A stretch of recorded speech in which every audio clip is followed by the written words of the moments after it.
Hello hi పిల్లలు, welcome to the Sparrow TV. మీరందరూ ఈరోజు ఒక మంచి కథని వినబోతున్నారు. ఆ కథ ఏంటి, ఎలా ఉండబోతుంది అంటే అది వింటేగానే తెలియదు కదరా. ఒక్కసారి జోష్గా చప్పట్లు కొట్టండి.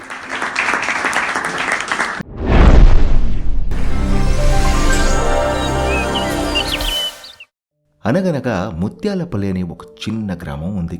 పచ్చని పొలాల మధ్యలో వాగు పక్కనే ఒక ఇల్లుంది. ఈ ఇంట్లో రామయ్య అనే ఒక తాత ఉన్నాడు. రామయ్య భార్య చనిపోవడంతో ఒక్కడే కాలం గడుపుతూ ఇరుగు పొరుగు వారితో మాట్లాడుతూ ఉండేవాడు. ప్రతిరోజు ఉదయం నుంచి సాయంత్రం వరకు పొలంలో పనిచేసుకోవడం, ఇంటికి రాగానే చెట్టు కింద కూర్చొని ఆకాశాన్ని చూడడం తాతకు అలవాటు. ఈ తాతకు ఉన్న ఒకే ఒక్క లోటు ఏంటో తెలుసా? ఒంటరితనం. ఇలా రోజులు గడుస్తూ ఉన్నాయి. ఒకరోజు జోరున వర్షం పడుతూ ఉంటే ఒక కుక్కపిల్ల బాగా తడుచుకుంటూ వణుకుతూ రామయ్య తాతయ్య దగ్గరకు వచ్చింది. రామయ్య తాతను అదే పనిగా చూస్తూ ఉంటే శరీరం అంతా బురద పూసుకుని కళ్లల్లో ఏదో భయంతో ఉన్న ఆ కుక్కపిల్లని ఎంతో ఆప్యాయంగా చూస్తూ ఉన్న రామయ్య గుండె ఒక్కసారిగా కరిగిపోయింది. పాపం, వర్షంలో చాలా తడిచిపోయావు కదా, ఇలా లోపలికి రా అంటూ కుక్కపిల్ల ముందు ఒక రగ్గుని ఉంచాడు రామయ్య. కుక్కపిల్లకు చిట్టి అనే ఒక పేరును కూడా పెట్టాడు. ఆ రోజు నుండి రామయ్యకు ఆ కుక్క తోడుగా మారింది. ఉదయం లేవగానే రామయ్య చెవుల మీద తన నోటితో చిట్టి శబ్దాలు చేస్తూ రామయ్యను నిద్రలేపేది. రామయ్య తాత పొలానికి వెళుతుంటే ముందుగా పరిగెడుతూ దారిని చూపిస్తుంది. రాత్రిపూట తలుపు దగ్గరే పడుకుంటూ కాపలా కాస్తూ ఉండేది. ఇలా కాలం గడుస్తూ ఇద్దరి మధ్య బంధం ఎంతో బలంగా మారింది.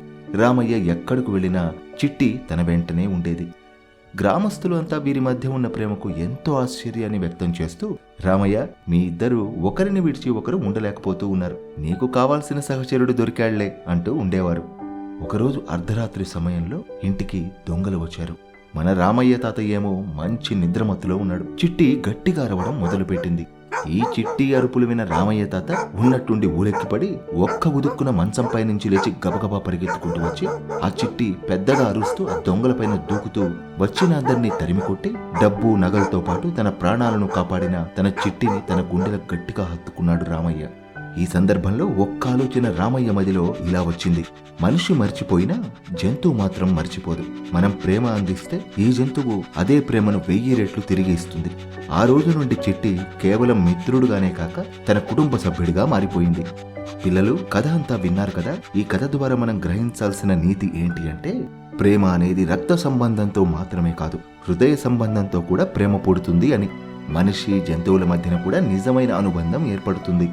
జంతువే కదా అని నిర్లక్ష్యం చేయకుండా దానిని గౌరవించాలి. జంతువుల్ని మనం కాపాడితే తిరిగి అవి మనల్ని కాపాడుతాయి.